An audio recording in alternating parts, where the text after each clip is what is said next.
on time, huh? Go ahead, Megan. Let me have it. Yeah, go, Megan. We voted Megan Nasty first. I see the derision in your face, Megan. I'm not upset. I'm disappointed.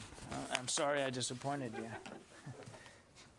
Buckle up. There's more disappointment coming. Yeah, I have a feeling. So hey, everybody, thanks so much, and again, apologize for the delay today. Before we get started, just one item to mention: in Belize, representatives from the United States and Central America are participating in the annual Central American Security Conference, otherwise known as CENTSEC, along with other regional and international partner nations, and that will be done through the second of the month. Southcom sponsors CENTSEC annually to facilitate dialogue and regional security leaders as part of its enduring promise to increase cooperation and help achieve shared security goals. Leaders will engage in roundtable discussions and bilateral meetings on topics that range from transnational criminal organizations and irregular migration to COVID-19, climate change, and natural disasters. General Richardson, the commander of U.S. Southern Command, will be participating and will be delivering some opening remarks. And with that, we'll take questions. Looks like we got Lita on the phone. Hi, John. Two things, please.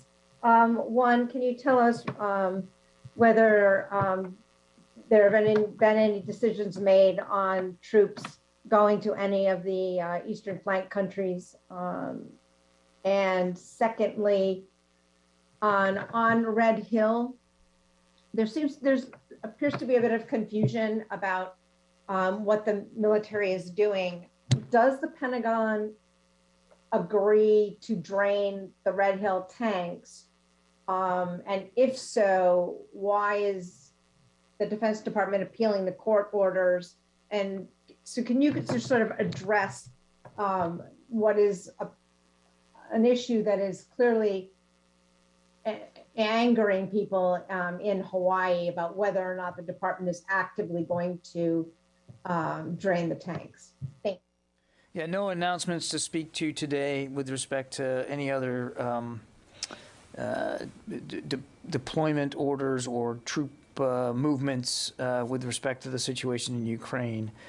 And on Red Hill, Lita, the first thing I'd like to say is how seriously we are, in fact, taking this issue. We obviously, number one priority is to make sure we're looking after the military personnel and their families, as well as residents, civilian residents affected by this contamination. And Navy's working on that very, very hard. We still have just under, looks like, I think 4,000 military families that are displaced that we're trying to get them back into their quarters as quickly as possible. And number two is, of course, safeguarding national security and making sure that we can fuel the forces of the Indo-Pacific region. And of course, Red Hill is a critical component of doing that. And we also, thirdly, want to make sure that we are absolutely being good stewards of the environment. And we do that all around the world. We know we particularly need to do that here in Hawaii. It's an environment that we enjoy, that we appreciate ourselves, we're living in, and we know we have significant responsibilities there. And then lastly, we know we've got to work closely together with state authorities to re-examine the future of the Red Hill bulk storage fuel facility. And we're doing that. What I would say about the appeal, and I certainly understand the concerns have been expressed, we do intend to file an appeal by the deadline, which is tomorrow. But in the meantime, and while we feel like it's important to do that so that we have a little bit more time to come up with better informed decisions about some of the aspects in the emergency order, most particularly the defueling aspect of that order. We also are going to be trying to work with local authorities about other proposals for a way forward to absent and distinct from legal proceedings to try to come up with the best way forward with respect to our strategic fuel reserves and how that is handled going forward. So we have already put in place a lot of immediate actions, trying to improve the water supply there at Red Hill, suspending operations at the facility. That's been done, and reaching out and trying to get an independent third-party commercial firm to assess and to review operations at the Red Hill facility, as well as system integrity, all with an eye towards how that facility can or should be operated going forward, as well as can or should be defueled going forward. So we have an open mind on this, Lita.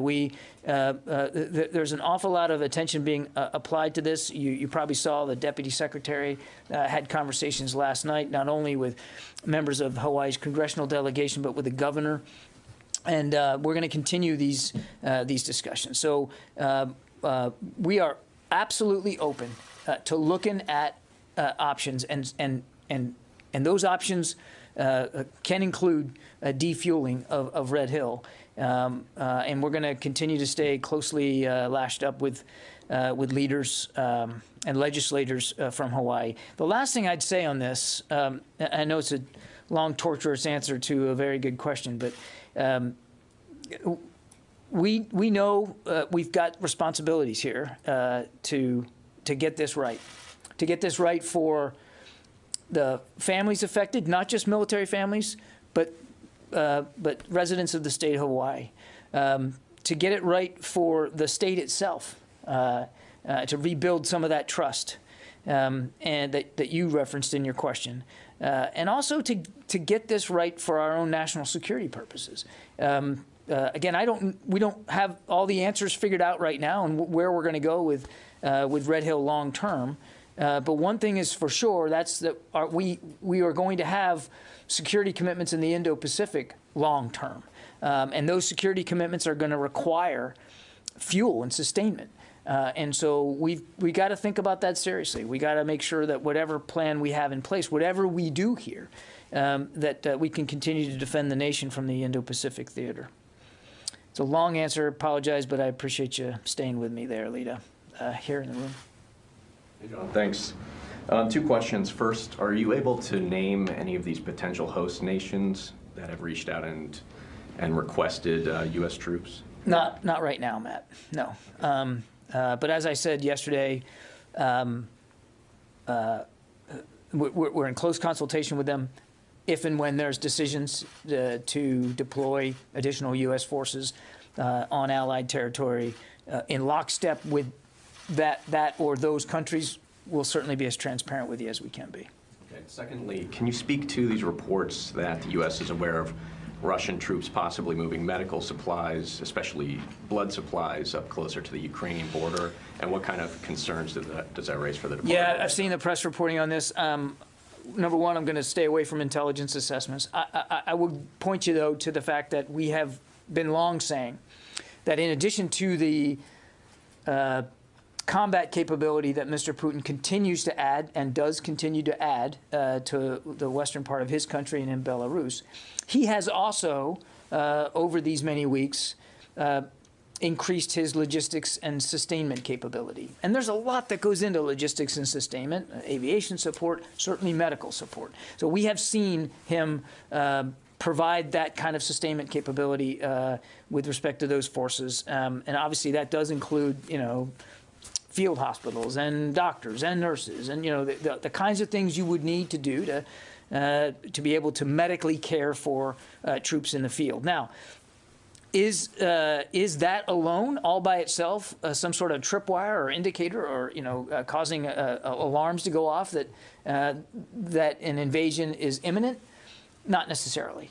We look at a whole mosaic of information as we evaluate what we're seeing on the ground there. I would just go back to what we've said and have said now for more than a couple of weeks. We believe that he has enough capability to move now if he wants to. He continues to add to that capability and those options, and he could depending on what his goal is here and what he wants to do, he could move imminently, at any time. Does that answer your question? Yes. Yeah. Tom? Hi, John. Good afternoon. Two questions, please. The first one is, yesterday was 2 years since the White House expanded the use of landmines for the Pentagon. I'm wondering if you could, what's the degree of accuracy to statements if the Pentagon prefers this wider use of landmines and opposes a return to how it used to be before? I'm going to take the question. I don't want to speculate on landmine use policy, so let me take your question. Thanks. My second one is also yesterday when it was announced, that Qatar is going to be the newest major non-NATO ally. It reminded me that Afghanistan is also on that list of countries. Yeah. How does the Pentagon weigh in on the White House, naming a country like Qatar, or in this case of Afghanistan, what role, if any, would the Pentagon play in the consideration of amending or removing that designation for Afghanistan? Well, I'd refer you to the State Department, but... Well, I asked about what role you guys would have in that, if any. So let me get at it here. The decision to make Afghanistan a major non-NATO ally was, back in, I think, 2012, and that was an arrangement made with the democratically elected government of the Islamic Republic of Afghanistan.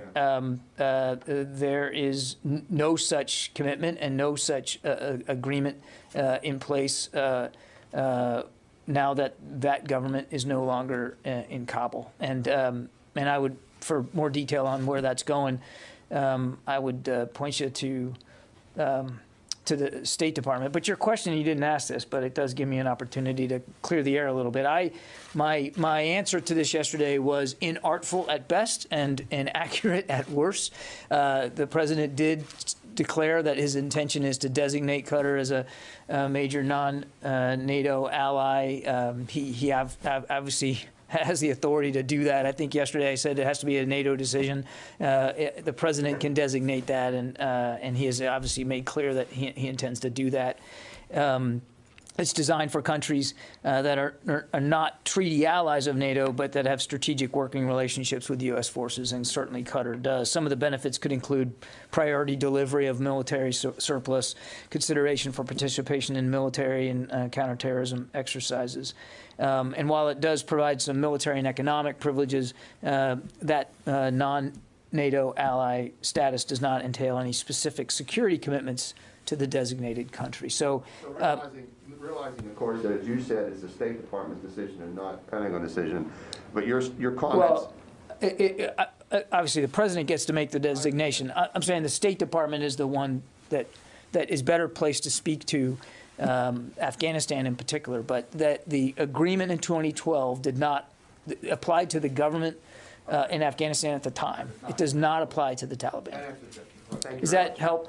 But also, well, actually, you helped me because I wanted to clear up my less than stellar performance on this question yesterday. So Sometimes we actually can work together. Yes, I appreciate that. Actually, it gave me an opportunity. Pierre? Staying in the area, 60 nations are working within the 5th Fleet and doing operations together. Is it something that you look at as a increasing working together, or is it more a sense of urgency and threat that is being we are seeing in the area? I mean, it's probably more of the former than it is the latter, Pierre.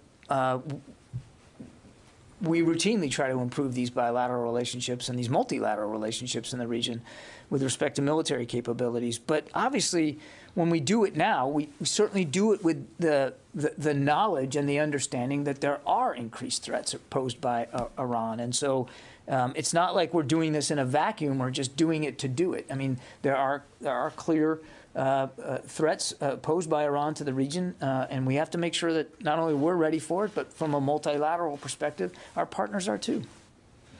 Let me get to the phones here. Dan Lamothe, Washington Post. Hey, John, thanks for your time today. I wanted to ask you a question about some of the reports we've seen on Russian naval vessels returning from exercises and some number of troops in Belarus potentially also returning. Is there any indication at all that the Pentagon sees of any kind of de-escalation or no, in light of everything else you've already mentioned, the blood supplies, et cetera? Thank you. Yeah, Dan, no, we don't. We would not characterize what we're seeing as de-escalatory. Phil Stort.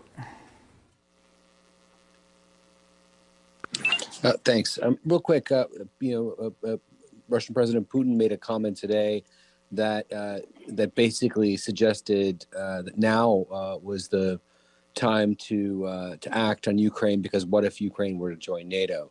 And I just wondering if you could respond to that assertion that Ukraine left on its own is on a trajectory to join NATO, and therefore Russia's security interests are best addressed now. Thank you. Yeah, again, I would just go back, Phil, to what we said in the past, that it should be up to Ukraine who they associate with. And any membership in NATO is going to be a decision between the sovereign state in question and NATO. And it's not something that Mr. Putin gets to have a veto on. It doesn't work like that. There has been obviously work done internationally to help Ukraine address their reform needs, particularly with respect to defense reforms. The United States has been a part of that process, and that work continues. I'm not going to speculate one way or another about the future of NATO expansion or Ukraine's part in that. Again, that is a decision that can only be made between the alliance and Ukraine, and it's not for another nation to try to dictate terms to. Separate and distinct from that, Phil, I mean,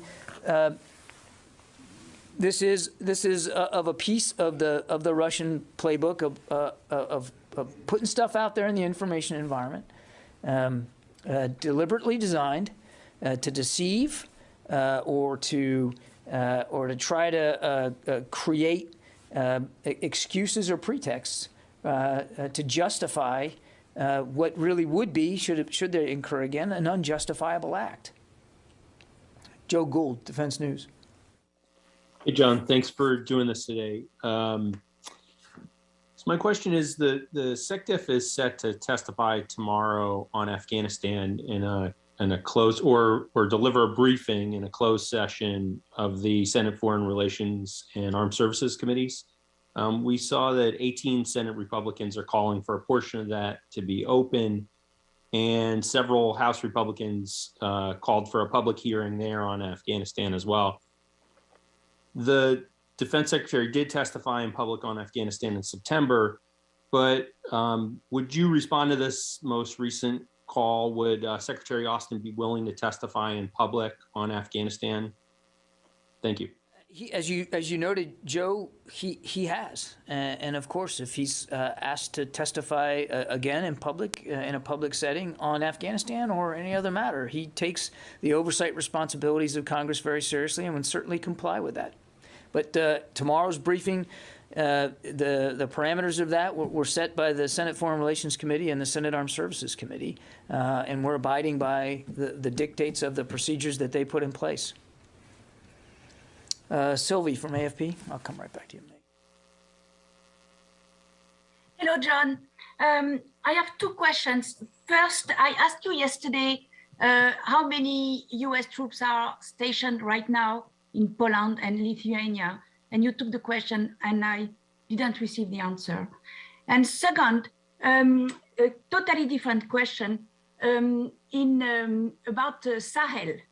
In Mali, France is reconsidering its military deployment, and I wanted to know if it will change the position, the military assistance that US is giving to France in the Second question, Sylvia, I don't have any announcements to speak to. We've talked about this before. The Secretary routinely communicates with Minister Parley about the situation in the Sahel and French operations, and he has, on more than one occasion, made sure she understood our commitment to supporting them as best we can and in keeping with their requirements, and that support will continue. But I have no changes to talk to today or announcements to make. On your second question, I clearly still owe you an answer. I did not come today with the number. This is a good lesson for me in briefing 2 days in a row. Perhaps I just need to not do that anymore. But we will absolutely get you the answer. It's a gettable number, and I apologize for the delay. Jeff Selden, VOA. Oh gosh, wait a minute. Jeff, wait a minute. I promised Megan. I'm sorry. I got fixated on my call list. So go ahead, Megan. It's fine. So in Secretary Austin's letters back to the governors who are asking not to have to enforce the COVID vaccine mandate for National Guardsmen, he says that not getting vaccinated will jeopardize their ability to participate in Title 32 drills or trainings and so on. How can that be enforced from up here? Yeah, I mean, we've talked about this. The most likely, we have. The most, it's not like there's going to be some universal enforcement mechanism by DOD. It will occur naturally as, for instance, the hypothetical guardsman who doesn't get vaccinated shows up for drill or shows up to go to training or school and won't be able to participate because they're not going to be able to provide proof of vaccination. And so that will kick in administrative processes that the Guard has in place when a guardsman isn't medically qualified to fulfill his or her duties. And that will just start a natural administrative process. It's not about a universal overarching enforcement mechanism. If the governor has ordered those units not to enforce it, then how can you guarantee that leaders in those units will ask for a vaccination card? In Oklahoma, the tag has said, please just don't show up if you're not vaccinated because you'll risk not being paid. But if every other state doesn't say, please don't come, what's to stop them from showing up at drill with, you know, first sergeants and company commanders who are saying, I'm not going to check your vaccine registration because the governor said don't do it. Without getting into too much hypothetical and specifics at the unit level, hypothetical. That's why I'm bringing. I know, and you know how I feel about hypotheticals, particularly at the unit level. But just broadly speaking, Megan, I mean, it's a lawful order to get the vaccine, and therefore it is the Secretary's expectation that leaders will enforce that lawful order. And so if there's evidence that a leader is not going to make sure that a unit is properly medically protected before they drill or train, then that leader can be held accountable for that act by that leader's chain of command. Oren. Just a very quick follow-up. Is there an update? You have said that DOD was conferring with DOJ on the lawsuits related to National Guard mandates. Is there an update to that, or still conferring? Still referring, yeah. Let's see. I'm sorry, Jeff, I think I cut you off. No worries. Thanks, John, for doing this. Appreciate it. The U.S. has praised the response by the Syrian Democratic Forces in putting down the attempted ISIS jailbreak in Hasaka that started last week. But there are still a lot of questions about the fate of hundreds of boys and teenagers who are being held in a nearby facility. The SDF had said some of them had been used as human shields. Wondering, because of the U.S. was giving help to the SDF along with the coalition, do you have any information on what happened to these boys and teenagers? And was the SDF able to share any of the information about them during the fighting? And did that shape the way that U.S. fighter planes and helicopters and armored vehicles assisted the SDF? As we've said before, I mean, we try to take every precaution possible to ensure we are mindful of any civilian harm. I think And certainly, we do that routinely. I don't have specific information for you in terms of how the fight unfolded on the ground between the SDF and the limited OIR support that was provided. I'd refer you to CENTCOM and OIR for more detail about that. I want to be careful not to get into operational or tactical level details here, but it is true that that ISIS was did have a population of children there, many of them teenage boys, which they were either and or using as human shields, or in fact grooming to become fighters themselves, which is something, it's a barbarous tactic we've seen them employ before. But beyond that, I'm really going to refer you to CENTCOM and OIR to speak to, Jeff, because I just don't have that level of tactical detail. We provided some limited airstrikes in support of this operation. We provided some limited ground support, largely in terms of access control, but beyond that, I'd refer you to OIR. Caitlin from Stars and Stripes. Hey, John, thanks. The Russian ambassador to the UN yesterday denied Western reports that there were 100,000 troops flanking Ukraine. I'd like to get your response to that statement and ask how confident the DoD is in that 100,000 troop assessment number, and whether that number has grown at all. We have said more than 100,000. We stand by that number, and as I said earlier, we have continued to see additional forces flow in. I mean, the Secretary and the Chairman talked about this Friday. They characterized it as more than 100,000, and they have added to that number over the course of just the last few days. Tony Capaccio.